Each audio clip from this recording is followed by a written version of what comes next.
Here's another show you can enjoy in the True Story FM family of entertainment podcasts. Hey, Pete, ever wonder what Steven Spielberg's favorite film is? You know, Andy, I've heard he loves classics like Lawrence of Arabia, Meet Me in St. Louis. Imagine chatting with him about why those films resonate with him so much. That's exactly what we do on our podcast, Movies We Like. We've had incredible guests like actress Dee Wallace, cinematographer Eric Messerschmidt, director Steve Miner, and former Disney animators Tom and Tony Bancroft. They share their favorite films and the impact they've had on their careers, offering fascinating insights into the craftsmanship and storytelling techniques that make these movies so special. If you're curious about the magic behind the scenes, subscribe to Movies We Like from True Story FM on your favorite podcast app. New episodes are released on the fourth Monday of each month with early access for our members. Join us on Movies We Like as we explore the movies we all like with the people who make them. And Stephen, our people will call your people. Let's make this happen, puppy. Subscribe today.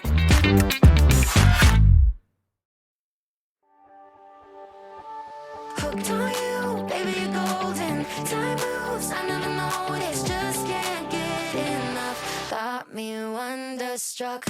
Hello and welcome to Make Me a Nerd, the evening edition. I am Mandy Kaplan, and it's my mission to break out of my comfortable mainstream ways and explore all things nerd culture, be it sci-fi, fantasy, comic books, superheroes. I want to try it all and see what I've been missing out on all my life. Major update from last episode. I liked my first comic book. I really genuinely liked it. I had a good time. I cared. I saw the art in it, and I really, really appreciated it. So I'm maybe a little bit nerdier than I was this morning. I am doing 2 episodes today. So if anybody sees these clips online, I own more than one shirt, but I am recording 2 episodes in one day, and this is unprecedented. It is 7:40 p.m., and I'm going to power through because I love my guest so much, and this is how we got to work out the timing. But anyone who knows me knows I would normally be in my pajamas getting ready for bed. But here to guide me and nerducate me today is my brilliant, talented, phenomenal, smart friend that I didn't know was obsessed with Lord of the Rings. Ladies and gentlemen, it's Richard Hellstern. Oh. Hi. Hi, Mandy. How are you? I'm so good. How are you? Good. Thanks for having me on the podcast. I'm excited to be here. Well, how could I resist? You reached out and said, don't you know I'm...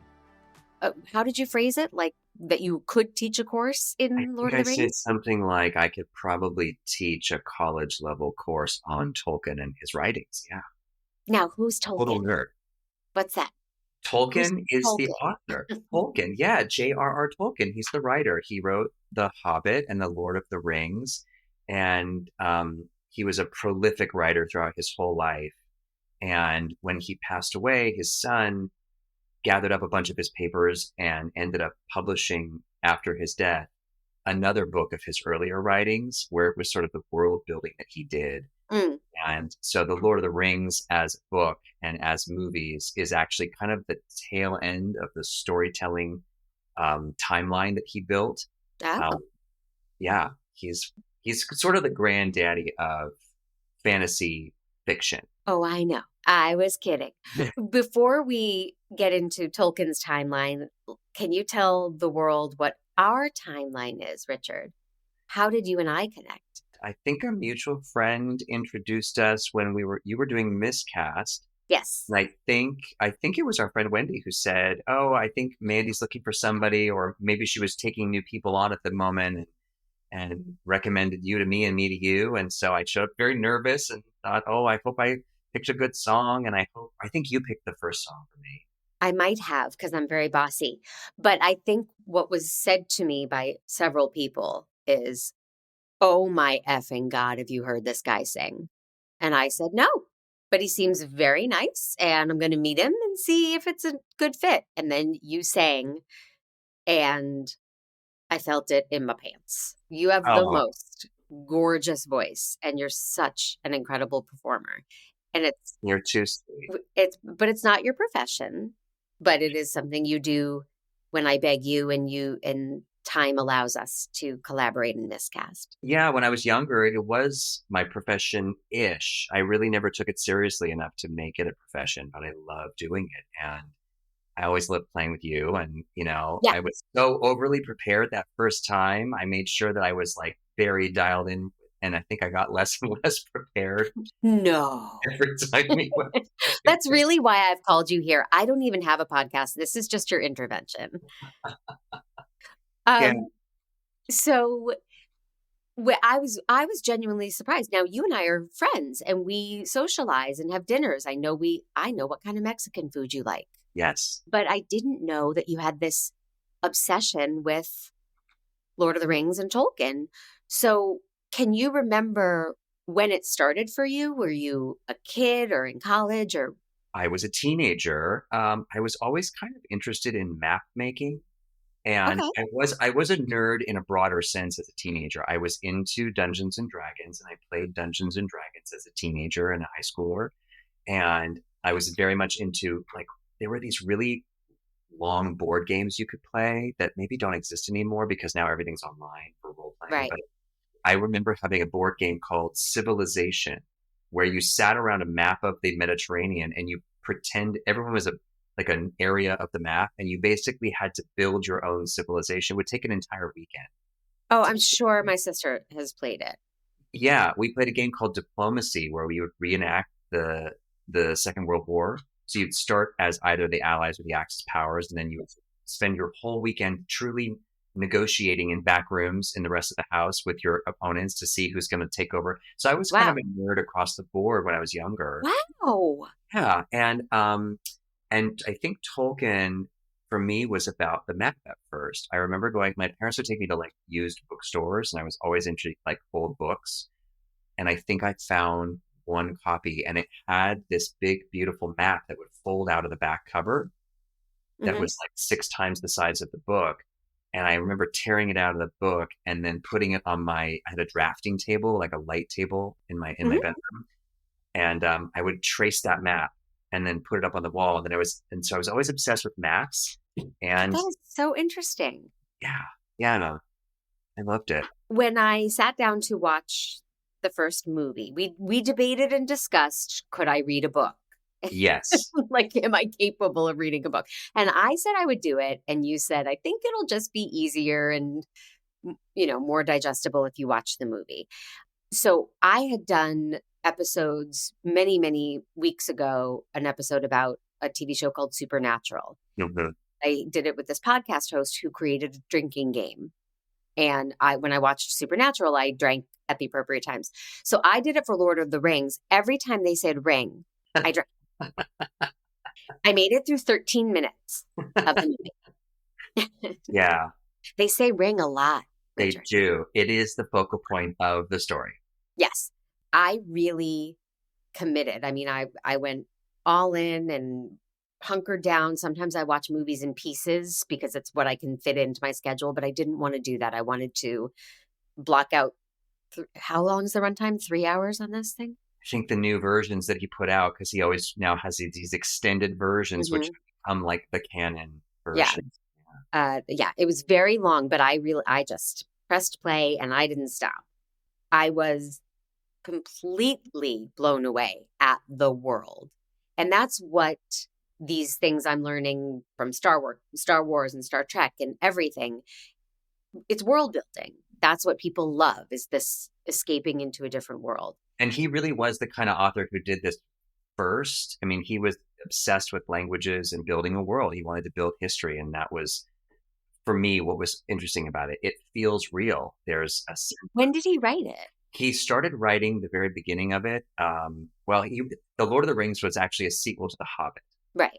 And so I think he probably started writing it in the late 30s. The Hobbit was successful, and so his publisher wanted another one. Okay. And so he's like, I'll write another kid's book. And then he didn't really know what to do with it. And it sort of became drawn into this bigger world that he'd been creating his whole life. But this is not really for children. I mean, this is so scary and no, you're right. And intense and the lore and the things you have to follow. But I know kids love it. But Well, kids love it because if you read The Hobbit, it has a completely different tone. It really is a mhm, kid's book. He wrote it mhm. for his children, and then it just became this wildly successful book.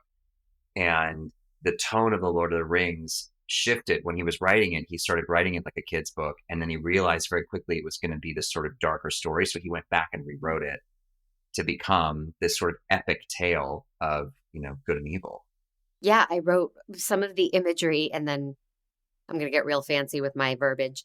The white ghost thingies when he puts on the ring, Saruman's minions. I mean, terrifying. Yeah, I yeah. can't imagine being an 8-year-old and watching this movie and not having PTSD I after. mean, I had a friend in college who would make fun of me for being a bit of a nerd, specifically about Lord of the Rings. And then when the movies were being made, I made him go with me to see it. And Hmm. so we watched it together. And he was like, I'm going to watch this stupid movie you've been talking about waiting to see all your life.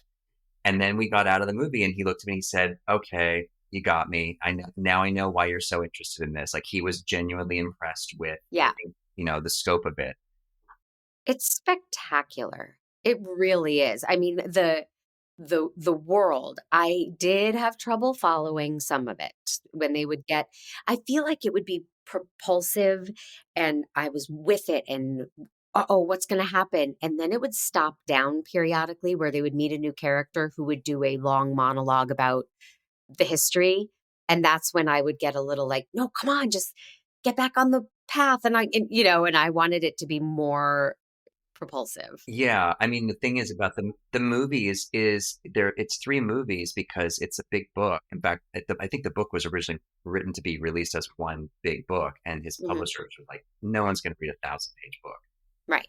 and so that's why it's three books instead of one. But he really wrote it like one, and that's the way the movies are too. So the first Yeah. movie kind of does feel like the preamble because that there's more coming. I'm just so curious. Like, did you end up just watching the one, or did you end up getting to the Two Towers? Like, where did you end up?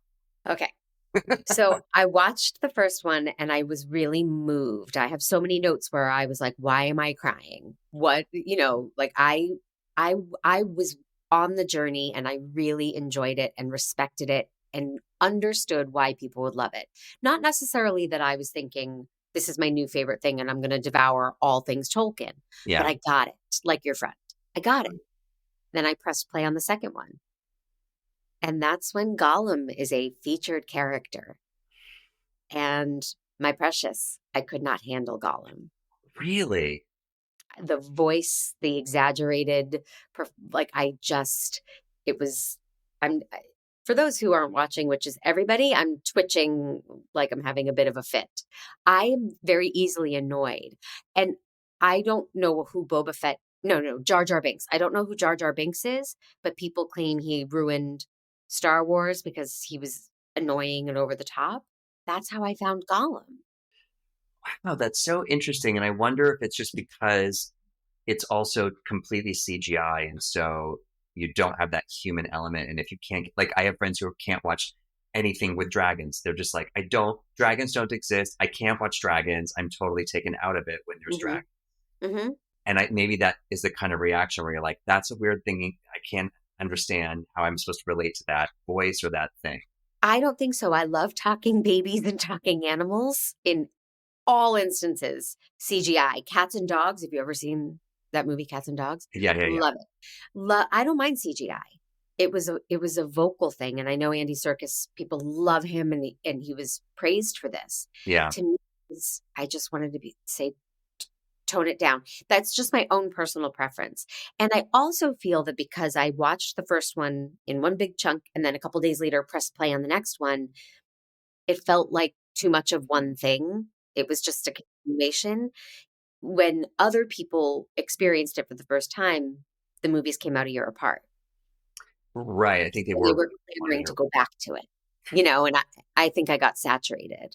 Yeah, I was just watching The Leftovers. I had never seen the series The Leftovers, and it's so beautiful and brilliant, but it's a lot to take in, and so I had to take pauses between episodes because they're so deeply moving, and then you're like, I can't marathon this. I need to take a breath. And this is the kind of movie where there's 55 million characters, and you're in 6 different lands. Yeah. Yeah, it's a lot. Yeah. Yeah, It's a lot. I mean, I think I followed it. The first one. So we're going to mostly discuss the first one. But if there's anything that you're like, well, actually, in the third one, that's answered, that's fantastic. Yeah. Okay. In the voiceover world, I cannot tell you how common it is that people say, we're doing a beauty campaign and we want it to sound like Galadriel, her preamble. So I have listened to that speech many, many, many times and imitated it and done jobs where I was imitating it. Yeah. But this time I was listening to the content, not just the quality of her voice and the style. Yeah.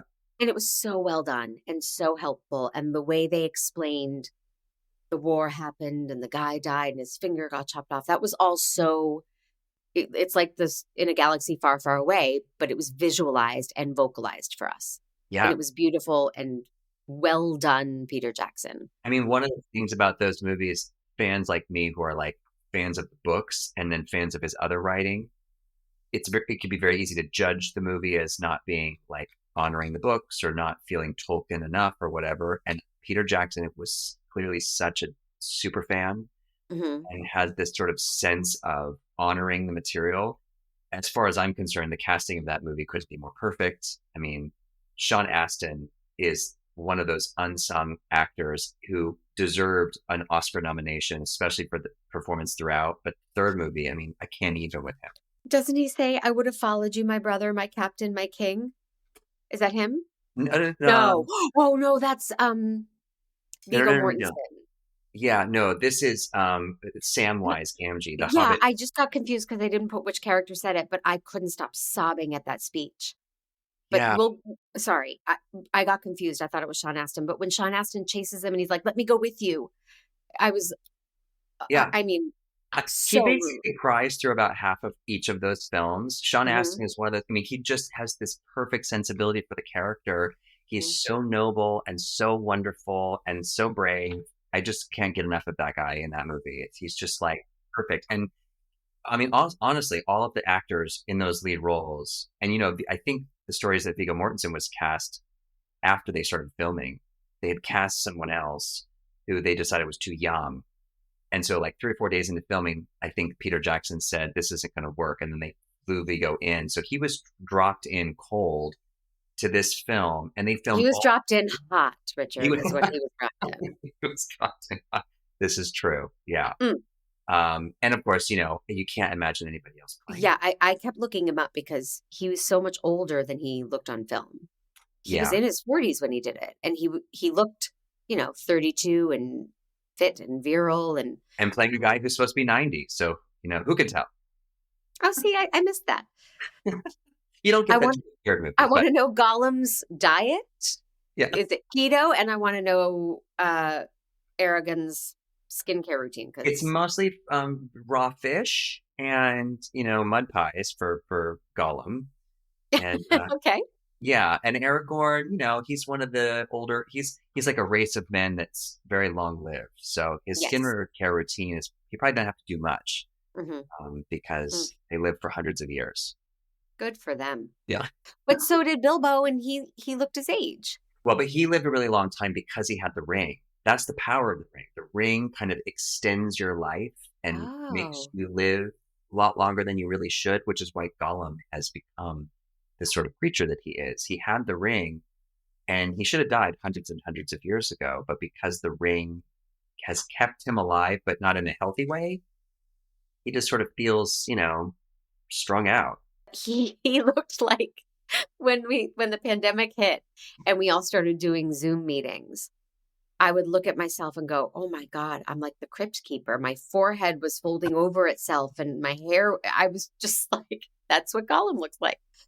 Yeah. And the CGI improves from movie to movie. And so some of the first shots of him are not as well done as you see in the third movie. Like they just kept getting better and better. I was impressed because in the second one, they get in a fight, Frodo and Gollum.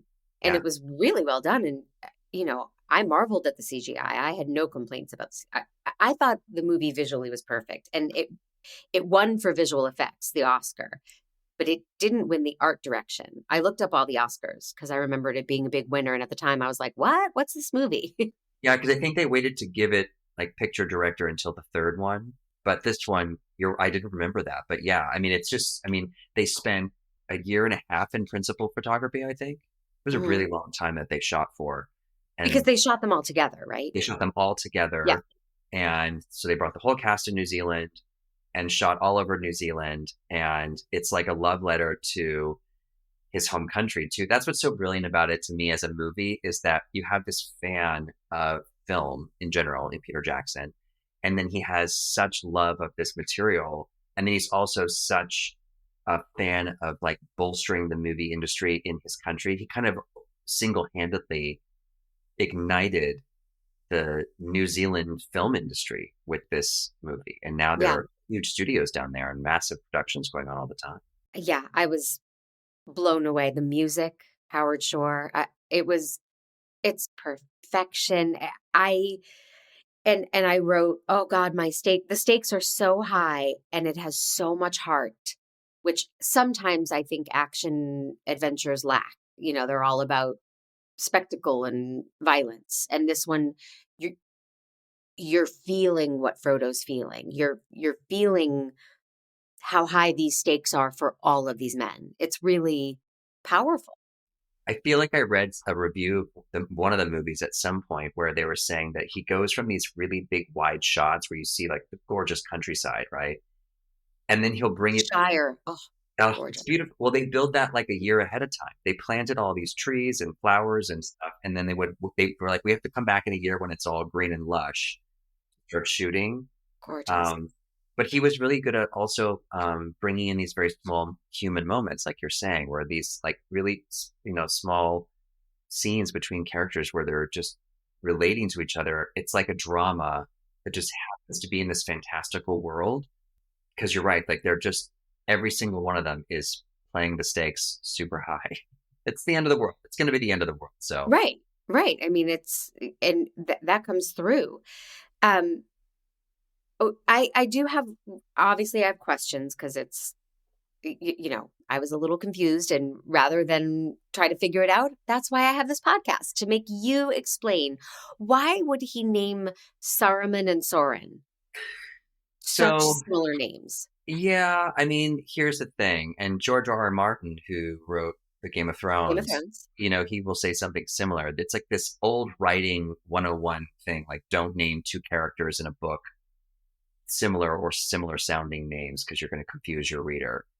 And the truth is that like lots of names sound similar. And Hmm. in a world full of actual languages, which is really what Tolkien was interested in, he's talking about like the roots of words that mean certain things. And Mm. so there are a lot of names in the books that sound similar because they have the same root word and then Okay.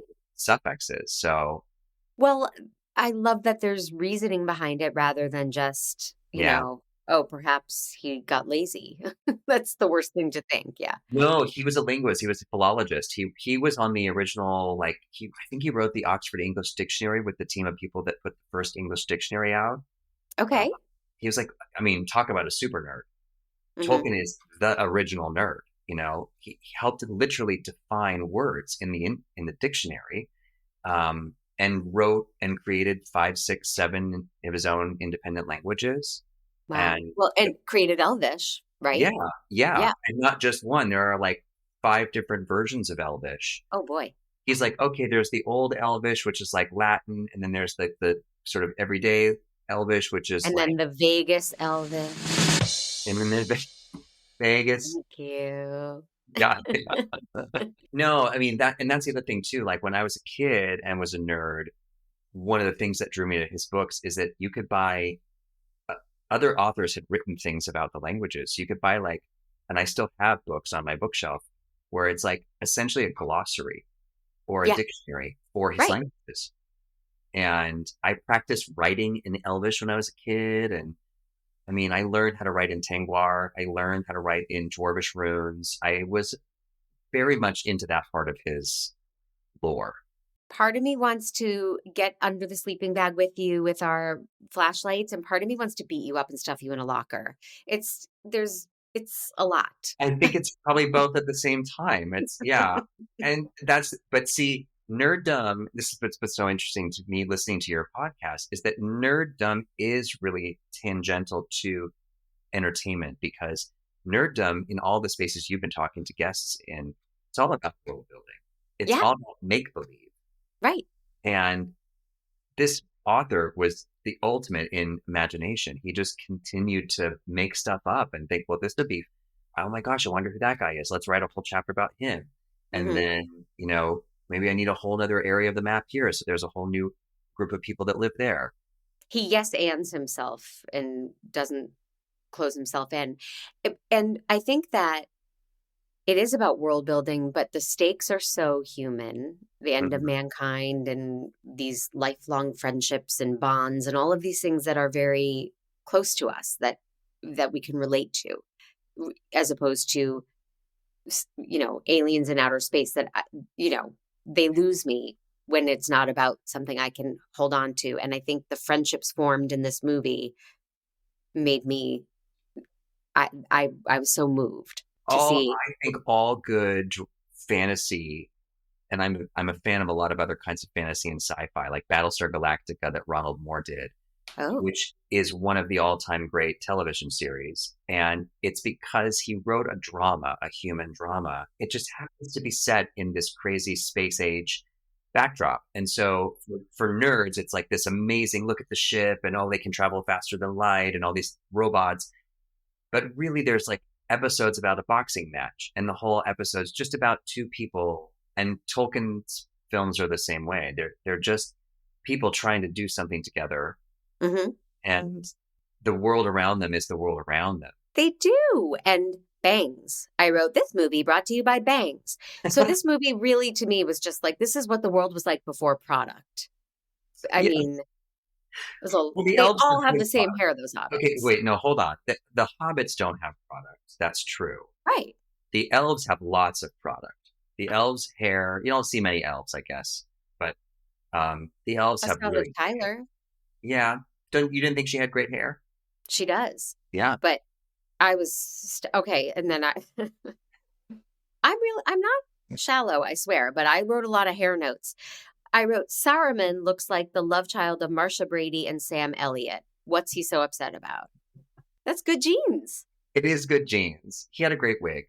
He was also a super fan of the books, and when he was, I heard that he was like walking around set with a book like tucked under his arm all the time, and would be like fact checking, production with different things. He was a super nerd. I think of how it must have felt for all of these people who hold this so dear to then participate in it, to actually enter the world. It's why Rise of the Resistance at Disneyland. Have you done it? I did. Yeah.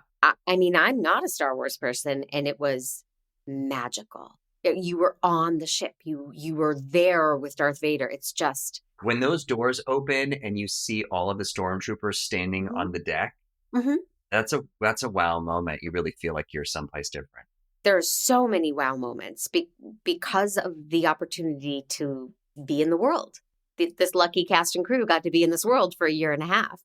Prior to watching this, Lord of the Rings is ubiquitous. I've heard these names. I've heard cultural reference to it. Okay. One of them that I still don't understand, having seen the first movie and 30 minutes of the second movie, on Friends, my favorite show of all time, Chandler and Ross have a friend coming to visit named Gandalf. And they're like, we call him Gandalf because he parties, dude. He's Gandalf the party animal. Why? I mean, I think I dimly remember that episode of Friends. I think it's just that Gandalf in the books smokes. And so, because all the hobbits smoke, and in the book, they just call it leaf. And like weed culture has basically decided that they're all getting stoned all the time. And then Gandalf is a stoner. Oh, So Gandalf that always, makes sense. yeah. No, but because I watched this movie thinking he was going to come, and they have a party when Gandalf comes, but he wasn't a party animal. So I But do you thought, remember when he was sitting up on the hill and he had his pipe and he was smoking smoke rings, and then he made a little ship of smoke, I think, that goes through it. Yeah. Yeah. So, But that doesn't indicate like we're going to get hooked up like they did on Friends. So I I mean, think you're right. It's the stoner. yeah, because it's not overt in the book that it's a kind of like a marijuana plant. Hmm. He doesn't get that specific about it, but that's like weed culture has definitely grabbed onto it and said, oh, that's clearly what he's referencing. They all get stoned. Makes total sense. Yeah. Now I get it. Jer watched with me, Okay. and he had seen the movie before. Okay. And he had to explain the vaginal eye to me, and I just wanted to call it the vaginal eye. Is that a phrase that he came up with? Or is that... That's definitely a Jeremy phrase. That is not an approved Tolkien description of the Eye of Sauron. Yes. Yeah. But when he said it, I was like, that's hilarious. It's going in my notes. I So think cat's eye was maybe the next closest thing, and vaginal is definitely like the PG-13 version. okay. This is a PG-13 podcast. Richard. Okay, great. Yes. Knowing that there are 3 movies, and I'm a Hollywood insider. I know these actors were in all 3. Therefore, I'm assuming as I'm watching, they're not actually going to die. There's a comfort in knowing, oh, I know they come back and make a second movie. Is when you're reading the books as a young man, you don't have that. You don't know, oh, Frodo is going to be carry me through this whole thing, right? So I was wondering what that experience is like. You know, it's almost like I have spoiler alerts just from living in the world. Right. I didn't even think about that. Because I guess you're right. Until the 3rd movie, you're pretty confident your main cast is going to make it. Although, I mean, there's plenty of shows that kill main characters all the time now. But I don't remember. You know, it's so funny. It's been such a long time since the first time I read it. I don't even really remember my first reaction to it as a text, or like what happens in the story, so to speak, because I've read it so many times. I don't know. I think I mean, it's not necessarily safe to say that nobody dies just because they're part of the main cast. Right. So stay tuned. Try to get through those other movies. Gandalf dies in the first one. That's right. And I cried. Yeah. I genuinely cried. Did you? Yes, I was so moved, and I didn't want him to die. Wait, what does he say? Did I write it down? When he stands there and he protects them. He's hanging on the edge of the cliff, and he says, "Fly, you fools." No, before that, when he confronts the guy. Oh, yeah. It was, I didn't write it down. Well, you shall not pass. Pass. You shall not pass. Yes. Yeah. It was so powerful, and I could watch Sir Ian McKellen do anything. But when he died, I was like, but I know he's coming back. I know he doesn't really die. And Jer said maybe he only appears in flashbacks in the next 2, right? So that, I guess, but come on, he doesn't really die, right? I shouldn't ruin it because it's actually a really important part of the story, his death right there. And it's a magical, fantastical world. And so you're right, the rules are a little bit different. And Hollywood tells you that he's in all 3 movies. And so you kind of know. But and I don't even think that you could spoil it because the emotional response you'll have to seeing what happens would still probably hit you because it's well done. He's just so great in that role. And also the writers of the movie, like that line is one of the many, many lines that's actually a direct pull from the book. Tolkien wrote such great dialogue that in almost all of the best scenes in the movies, the lines that people go, oh my God, that's the best line ever. Well, it's because Tolkien wrote it. And Philippa Boyens and Peter Jackson wisely basically pulled every line they possibly could of actual Tolkien dialogue and found a place for it in the movies. And as a result, and female writers with Peter Jackson. Do you know how that came to pass? Because it feels like a very male-driven story, movie, characters. I mean, when they first came out on DVD, I was the nerd that bought the super extended box set edition. Yeah. 45 hours of extras and everything. I feel like he and his partner, I don't know if it was his wife at the time or if they were ever married, but his life partner, and then another woman are the 3 writers that are credited. And I know when they pitched it around town, he was like a nobody, and he was like, maybe they'll let us make 1 or 2, but he really wanted it to be 3. And I'm pretty sure that it was New Line Cinema that took a gamble and said, we'll give them the budget for it. I just think that they were always just dialed in as a writing team to what was going to work. In doing this podcast, I've had female guests who have said, there weren't a lot of women or girls interested in the things I was interested in. And I've had male guests say, I was trying to meet women and it wasn't happening at my D&D games or my, it tends to be a male dominated. I think that's very true. Yeah. I think they were just all legitimate fans of the material. And so they were just jumping at the opportunity to write it if they could. Who wouldn't? Yeah. I mean. So when they go underground. Yeah. Was I not supposed to say it's our time down here? I mean, you have Sean Astin going underground. Yes. It was quite close to Copperpot. No? I don't know if I would say that. I mean, Moria is supposed to be like this dead city that used to be super cool and now it's very scary and they get lost and then. But I mean the underground part when not just the dead city, but in Goonies at the end when they go under. And yeah. I don't know. I mean, that was more like, because you end up with a pirate ship there, right? That's where they end up. I didn't really connect the dot, although you're right. That's a good little Easter egg of Sean Astin's role where he's underground in multiple forms.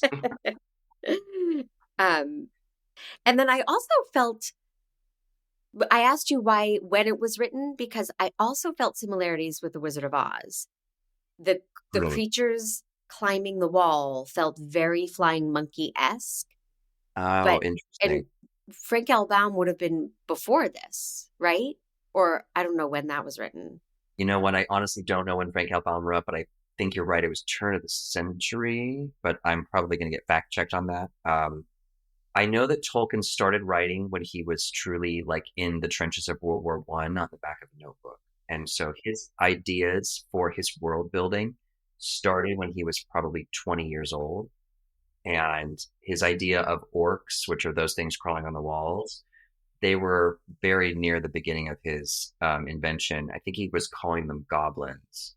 But I don't know if he would have been influenced by The Wizard of Oz or not. Do you feel parallels? Like Saruman is in this castle commanding people, and that's felt very Wicked Witch. This is not an insult. This is just to say I see this cross-pollination with those two, some of the imagery from the two. Okay, so you know what? Now that you're saying that, now I want to actually go and read The Wizard of Oz because I've never done that. Oh, okay. And I don't know that book. It's very violent. I don't know. I only know a Hollywood movie and, Wicked. So I don't have a sense of what the source material is like. And maybe that's true. And I just don't know it. Now that you're saying it out loud, there are all kinds of elements of both that are similar. Yeah. People entering new worlds and realms, and this one's colorful and this one's bleak and dark. And even the sort of basic idea of trying to get home again. Like she's trying to get home again, and part of Frodo's journey is so that he can go home again, or so that Bilbo can go home again. See, so there's your thesis. Yeah, I'm going to need 30 pages on that by the weekend, Mr. Hellstern. I do think there's something there. I'm sure I'm not the first person to connect those, but may I ask you a behind the scenes thing that I didn't look up because I wanted to ask you about it? Okay, gosh, I hope I know. To me, it was very obvious. At 2 hours and 25 minutes, they're rowing their boats. Okay. Yeah. On the river, Anduin. They do a couple of shots of Viggo and Sean Bean, and their hair is so clearly wigs. And it was so clearly a reshoot. Do you know what happened there? By the time they arrive where they're going, their hair's back to normal. But I paused it and rewound it, and Jer was like, oh my God, you're right. It's egregious. They're wearing these weird wigs. No, I've never spotted that, but there were, I think they had a whole nother year of reshoots for all kinds of things. Right. So maybe it was just in that, because there are definitely some shots that are in the extras of the DVDs that I used to have where they'll say, oh yeah, this funny shot where it's just two people talking and what looks like a background of fog is because we're in a studio, 2 years later. Right. When we needed this. So that's what I love those things. It's like Pretty in Pink, where Blaine's hair is all different right? Andrew Right. McCarthy's like, Yeah. we reshot the end and I'm wearing a terrible wig. And Yeah. so, yeah, but I was like, they are wigging out. And Eagle-Eye Kaplan here noticed it. Okay, so now I'm going to have to go back and watch that because it's been a while since I've seen them. 2:25. 2:25 on the dot. Well, maybe not on the Yeah. dot, but yeah, 2 hours and 25 minutes. Yeah, I mean, that's surprising too because they were so meticulous with their design of everything. I mean, there was so much care that went into You'll making see it it. seamless. So you seeing wig tape someplace, I can't wait to see it. No, you could just tell their hair is just total, like, clearly they had gone somewhere, gotten haircuts, and then got called back, and they were like, "Oh shit, we'll find the closest wig. We'll shoot them real quick. You'll see it." Were they close-ups of them or were they like what? It was a like two-shot of, I think, the Bean two of and Viggo Mortensen, and their hair looked off, and then they went and showed other things, and then they come back to them. It's just the two of them in their boat. and then the hair is fine again. And then It's it's like fine. the wig went work and pulled it. Yeah. God. Wow. Okay, well now I'm gonna go look at 2:25 of the first movie like right after this. Yeah. I'm educating you. Yes. Who would have thunk? We've already said I cried when Gandalf fell. Mm-hmm. I cried. For some reason, that speech, I would have followed you, my brother, my captain, my king. I was just so moved. That's when he's up against the tree. He's been pierced with arrows. Yeah, now I'm with you. Sean Yeah, Bean is dying. yeah. Right? Yeah. And Viggo says that. Or no, Sean Bean says it to Viggo. He's the one saying it. Yeah, that's his sort of redemptive moment. He finally did his job and saved everybody at the expense of his own life. Yeah. Yeah, because he went a little bananas about With the the ring. the ring the ring can bring down really powerful people, and it's so dangerous. And then actually that last bit where he's dying there against the tree, one of the two art directors on the movie, I think it's John Howe, he painted a painting of that exact moment for a book at some point, like in the 80s maybe. And it's this shot of Aragorn kissing him on the forehead right before he dies or right as he's dying. And Peter Jackson framed that up like to perfection. And of course, John Howe was one of the art directors in the film. And so it very much looks like a lot of his paintings, but one of those weird, funny Easter eggs for a super nerd like me, because I had all these beautiful picture books of artists who would render famous parts of the book, in their style. And then Peter Jackson went and took the two that he loved the most and got them to work on the movies. And so when But it didn't win art direction. I mean, maybe the sequels did, but the original didn't. I couldn't believe it. Couldn't believe it. No, the third one is one of the most decorated Oscar films I think ever. Okay. We might have won like 8 or 10, Okay. including picture and director. But Have there been other film adaptations of it? well, in the 70s and maybe in the early 80s, there were a couple of animated versions of, and they would sort of try to put them all. There was like a Hobbit, and then there was like a Lord of the Rings movie that was very short, that was animated, very 70s. Also, no one has any hair product in the animated version. Donny Osmond as Frodo. 100% Bell Frodo. Bottoms. Yeah. There might have been one other, but nothing else, because you can see it's like scope and scale. I remember in college thinking they'll never make these into movies because there's no technology to make this believable. And then as technology advances, suddenly you can do all of this stuff. You finally get it. So yeah, I think now, of course, they have all of these other shows. Like there's the Amazon series that's about the Rings of Power, which is about the making of the rings, and and then the 3 Hobbit movies that came out, which was kind of right. Martin Freeman. Yeah, and that book is not, the stakes are not as high in that book, but they tried to make the stakes high in those movies. What is the ring? What does it represent?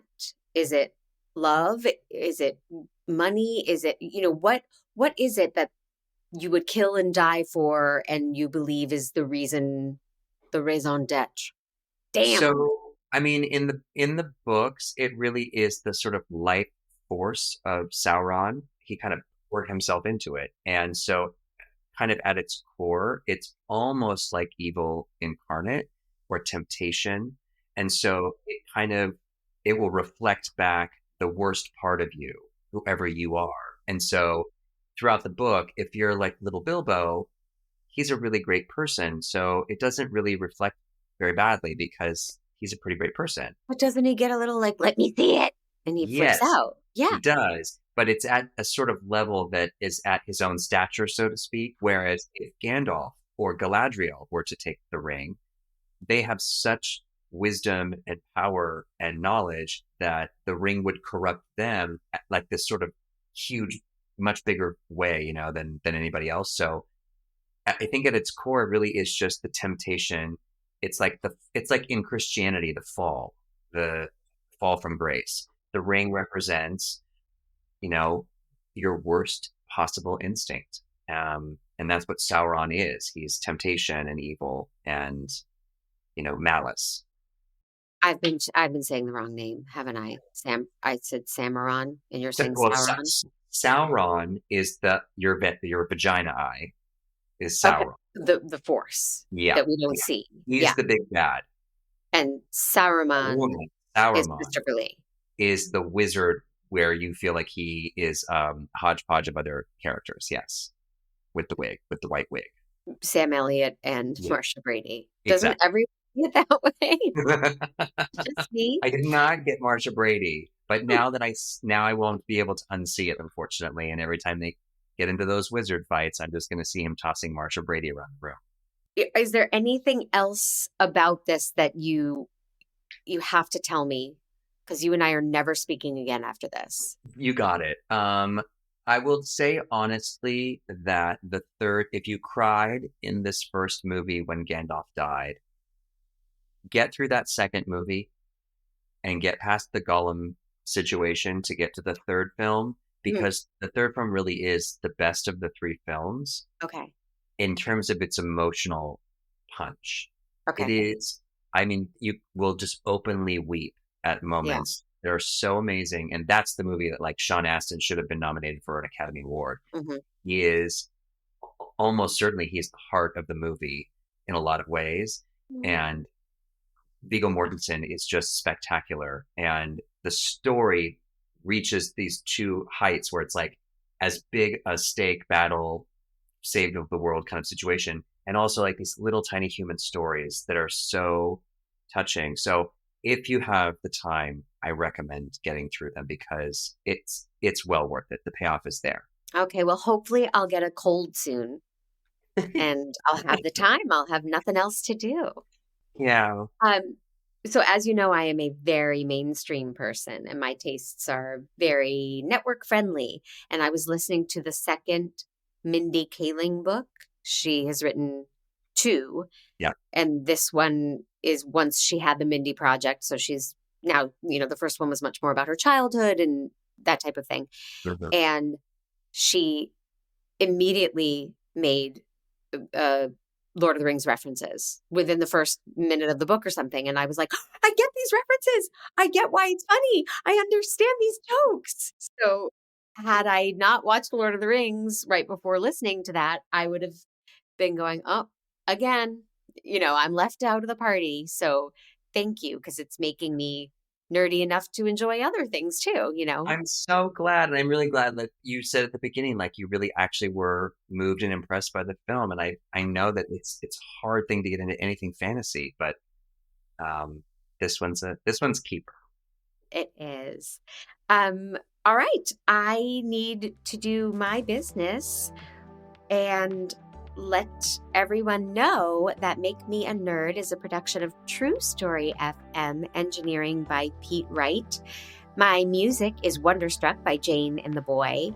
If you want to reach out to me on social media, it's at Mandy_Kaplan_Clavens, both with Ks.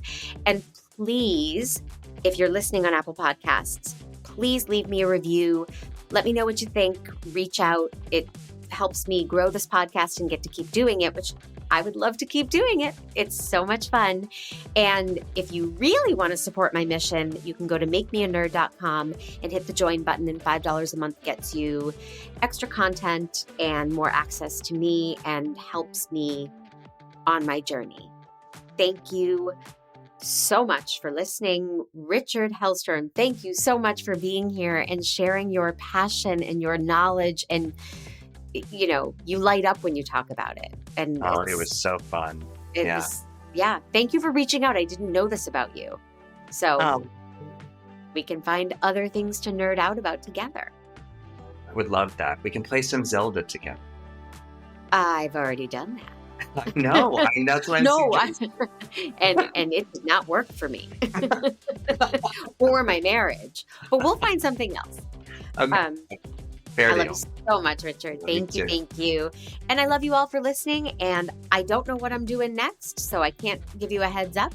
But when I know, you'll know, and it'll be grand. Bye.